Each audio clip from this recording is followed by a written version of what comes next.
The original video was actually taken down because some people didn't like it. But no worries, I have rearranged the whole thing, and I will then be uploading it here again. So let's get the video started. Movies and video games are the future of fun and entertainment, but what many of them are subject to are censorship and unnecessary cancellation. It's okay to criticize movies, but what I absolutely hate is people getting triggered to the point where they want them completely banned. One very big subject of criticism from populists and members of the far right are relations between the West and Russia paired with China. Apparently, it's gotten so bad that RT, the Russian news channel, is reporting it. Hollywood rarely looks further than a good stereotype when it needs a villain, and more often than not, Russians take on the role. So RT's Alexei Yaroshevsky took a deeper look at how Russians are represented across the US media. The greatest threat the United States now faces is the Soviet Union. They are Russian. They are spies. They harm America. As soon as RT followers or Krembots come across entertainment that they don't like, they label it as propaganda and that it must be banned. Movies such as The Sum of All Fears, which starred Ben Affleck and Morgan Freeman, and Shadow Recruit with Chris Pine and Keira Knightley came under heavy attack because they portrayed the Russians as villains in conflicts against the West. As usual, they called it propaganda and a tool for imperialism. The movie Hunter Killer features a war between the US Navy and Russian forces, and it also got a lot of hate. Even President Putin himself commented on the video. Red Sparrow, based off the Jason Matthews novel, was also heavily criticized by Russia. 33 Minutes is a US documentary which talks about American and NATO missile defenses, and people also didn't like it because they always talked about how Russia's weaponry is superior to that of the US. Mile 22 is a movie which mostly talks about the CIA's involvement in a foreign country, but people were quite angry about the fact that the actual villain of the movie was Russia. Death of Stalin is a movie that gives off a comedic stance about the last years of Joseph Stalin, and the movie was actually banned in Russia because of how it was offending history. A really hot topic was the 2011 movie 5 Days of War, which portrays Western journalists traveling through Georgia during its 2008 war with Russia. The film revolves around recovering the footage which shows numerous war crimes of Russian and South Ossetian troops attacking Georgian civilians. It came under heavy criticism from pro-Russian viewers and was labeled as ultimate extreme propaganda. I saw that all over the YouTube comments. What made the film come under more fire was the fact that it was based off a real event and was accused of playing the blame game on Russia. Video games have fallen under fire too. World in Conflict and Codename Panzer's Cold War depict alternate history scenarios where NATO fights against Russia and China at the most tense moments of the Cold War. On my gaming channel, a person commented that they would not get the game unless it featured a Soviet campaign. What? Frontline's Fuel of War features a war between a Western coalition and a Red Star Alliance. If that doesn't say East versus West, I honestly don't know what will. The Call of Duty Modern Warfare series came under fire from pro-Russian viewers. I don't even need to explain why. The Call of Duty Modern Warfare reboot was heavily criticized by both Russian fans and the Russian government, and it was also called an attack against Russia, and even the news criticized it. It'll be more shocking, more morally ambiguous than ever before, with Russians so evil you wouldn't believe.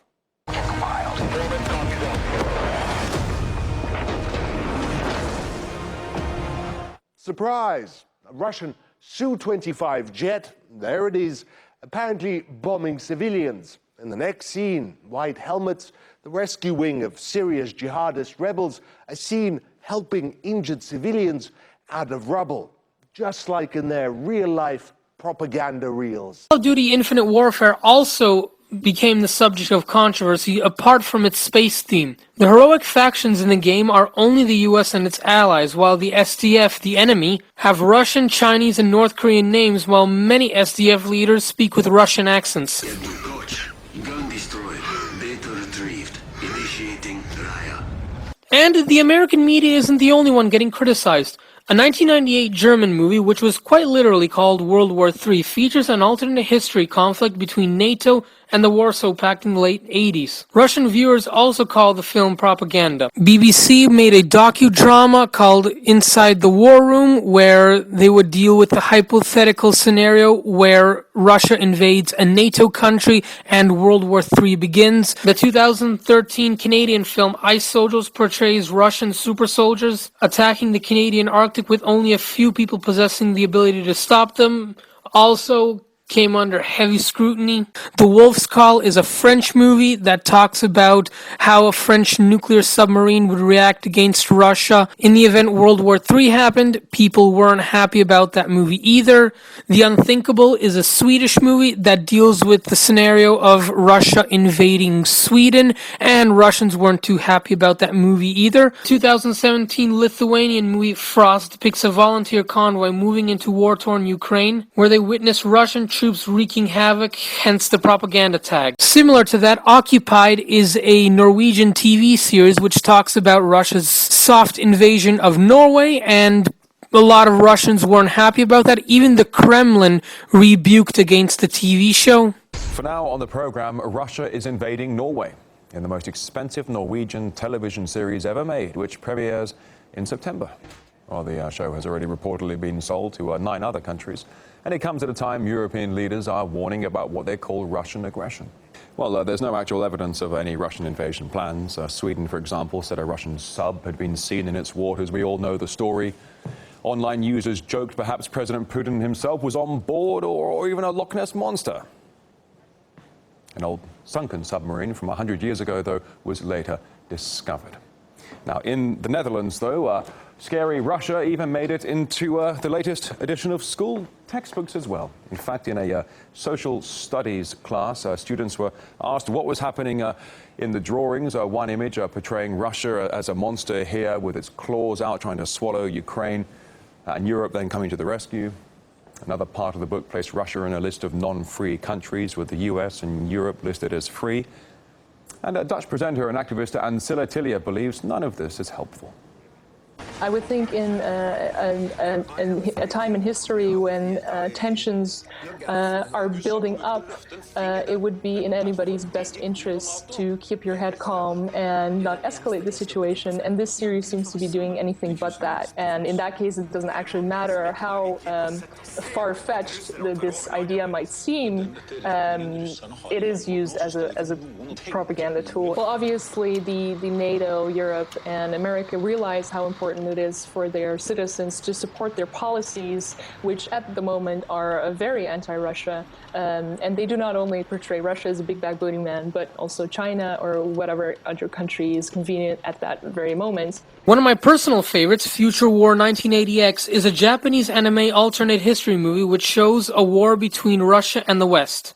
Pro-Russian critics bashed the movie for showing the West as a powerful force which outmatched the Soviet Union, and a lot of criticism came from the scenes where American missile defenses destroyed Russian ICBMs with little difficulty. Hey, lay off this one. It's one of my favorites. But the one that really pissed me off was the criticism of a 2015 Tom Hanks movie called Bridge of Spies. The film depicts the 1960 U-2 incident and a prisoner exchange at the height of the Cold War. Because Russia and the West are currently adversaries, the film was accused of trying to reignite tensions like the surroundings of the film.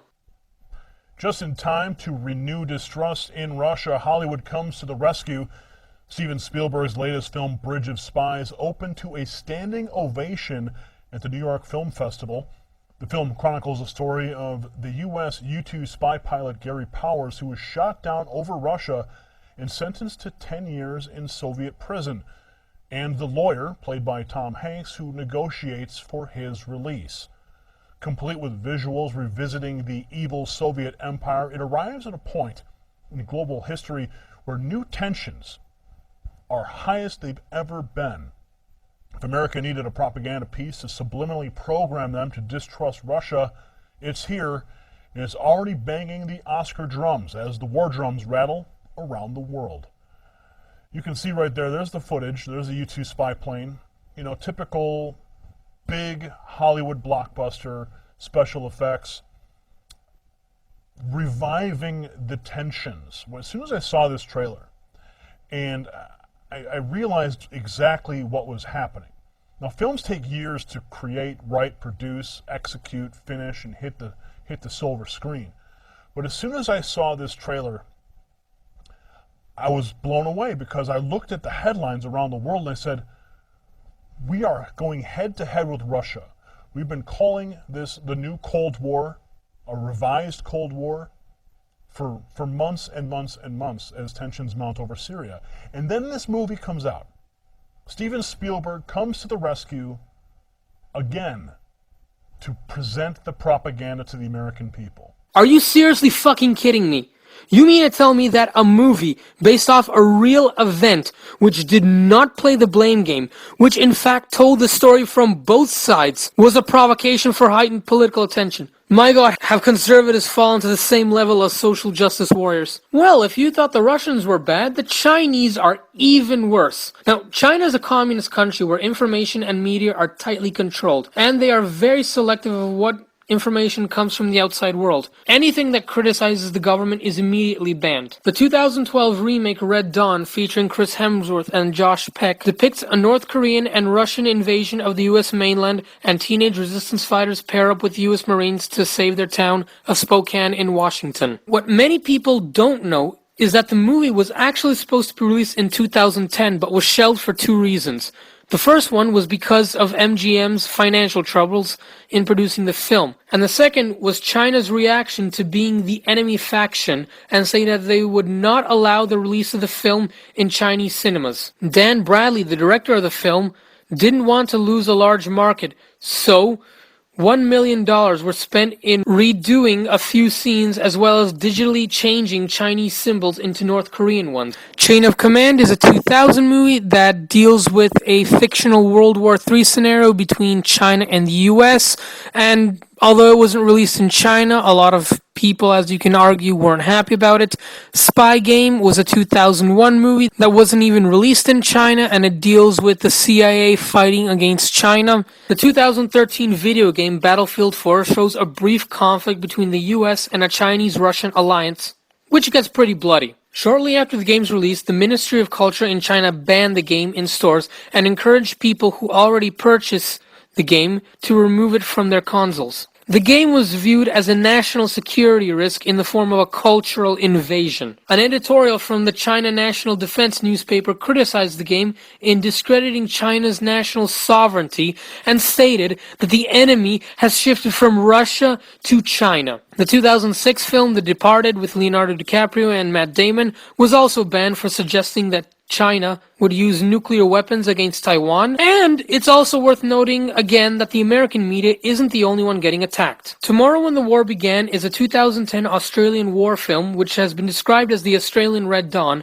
and stars Caitlin Stacey. The film portrays a group of young adults who fight to defend their hometown from a coalition of Asian nations that have invaded the country. The enemy is never clearly mentioned, but China is hinted to be among them because of the PLA equipment and markings. Now, Australia has a controversial border protection program called Operation Sovereign Borders, and as of recently, China has been involved in the mix. Mark Fennell of Tripled magazine said that the movie gives off a whiff of a xenophobic nation being invaded. This is hinted to be the main reason for the invasion of the movie. The general repeated his claim that the coalition nations can no longer support their booming populations, and that Australia must be made to share her vast land and extensive natural resources with her less fortunate neighbors. But there is more, actually. Aircraft Carrier Ibuki is a Japanese movie that talks about the Japanese self-defense forces going to war against China in a naval battle, and the movie wasn't even released in China. As a matter of fact, it wasn't even advertised in China, and even if it was there, I don't think it would be quite good. Steel Rain is a South Korean movie that deals with a war between the US and South Korea and North Korea and China. It was released on Netflix, but China never even considered that movie. You can all explain why. But the worst example of China's reaction was tied to the biggest facepalming in movie history. In 2014, an action comedy called The Interview was set for release. The film stars Seth Rogen and James Franco, who are TV celebrities and managed to land an interview with Kim Jong-un and are tasked by the CIA in killing him. That's right, Second Man is portrayed by Randall Park in the movie, and North Korea said that the movie was an act of war because threatening their leader was simply not tolerated. For months, the regime boasted about how the US would suffer severe consequences if they allowed the release of the film. Shortly before the movie was released, Sony was hacked, which led to the revealing of several internal emails, employee records, and upcoming movies. An FBI investigation did indeed conclude that the hacker group had ties to North Korea, and after threatening to attack cinemas which portrayed the film, Sony gave in and decided to cancel the film. Fearing something like the 2012 Aurora shooting, Sony stated that they didn't want to take chances and were sorry to everyone who was excited for the film, but the safety of the public was of their concern. Now you're probably wondering, how does China get involved in all this?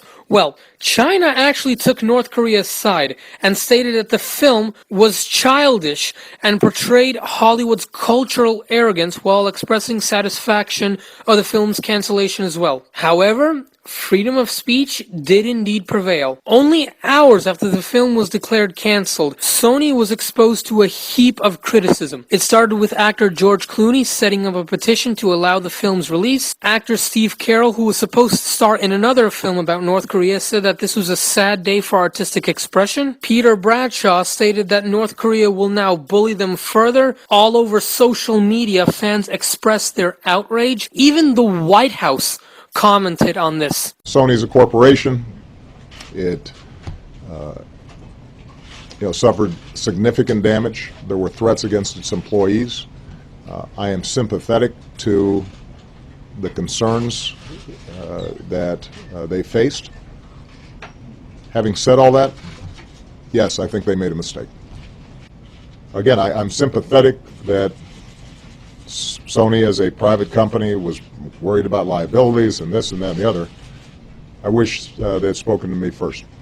I would have told them, do not get into a pattern in which you're intimidated by these kinds of criminal attacks. In only a few days, Sony again gave in to the pressure and released the film to DVD and select theaters across the US. And just like the movie, Kim Jong-un lost big time. Just on night, like the 4th of July. Baby, you're a firework. Come on, let your colors burst. Make a call, as you leave and falling downtown.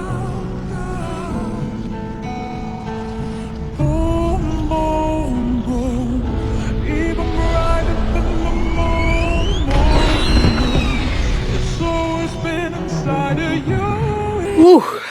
Well, I think I've given enough examples, so let me make a response to these pro-Russian gopniks. It's just a fucking movie. The motion pictures you're bragging about are nothing but a means of entertainment. If you don't like this kind of genre, don't watch it. No one is forcing you to watch a piece of fiction. Now, you're probably wondering, why don't the Russians and Chinese make their own movies where America is the villain?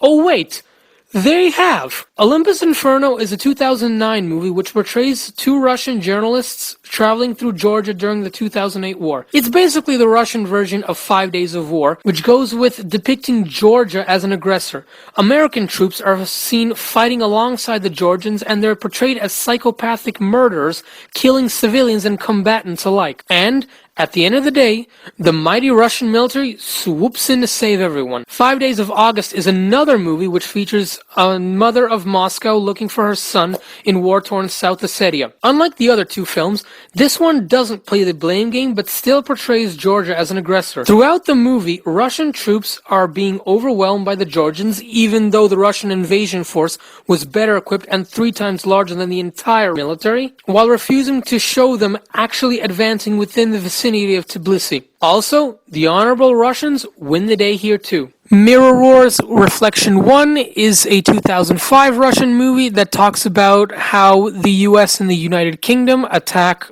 Russia, more specifically Moscow, and how the superior Sukhoi 35 must defend the motherland against these aggressors. Metro 2035, the actual book itself, which is different from the video game, talks about how NATO occupies Russia and how the big nuclear war never ended and it still continued, with obviously NATO being the evil aggressor. Crimea is a 2017 Russian movie that is very Russian biased on the Crimean crisis back in 2014. China has taken a part too. Target Locked is a 2013 movie which portrays the PLA taking part in very realistic war games between two factions. The film has been criticized by Western reviewers for 2 points. The first one being the fact that the Chinese troops have constantly been talking about an upcoming war with a certain superpower. Because of China's ambitions in the South China Sea, many have pointed to this exact conflict. However, the main reason why it was criticized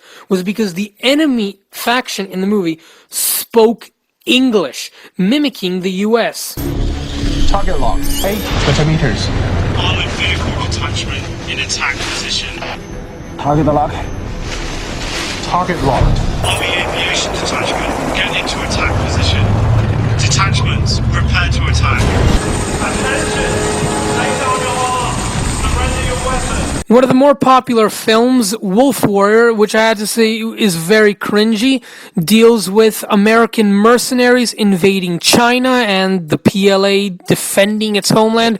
And I had to say this movie is an epic fail because they have an Australian guy acting as the lead American guy, and they didn't even do anything to blunt out his accent. Wolf Warrior 2 basically does the same thing, only with European mercenaries. Sky Hunter is one of China's first aviation films in the modern world, and the intro of the movie depicts American aircraft invading Chinese airspace and a dogfight ensuing between the PLA Navy and the US Air Force. And let's not forget Operation Red Sea, which is one of China's most famous Navy movies, has an end scene where China begins to intercept American ships. And it's also worth noting that there are plenty of movies which show both Russia and China as friends of the US, not just enemies.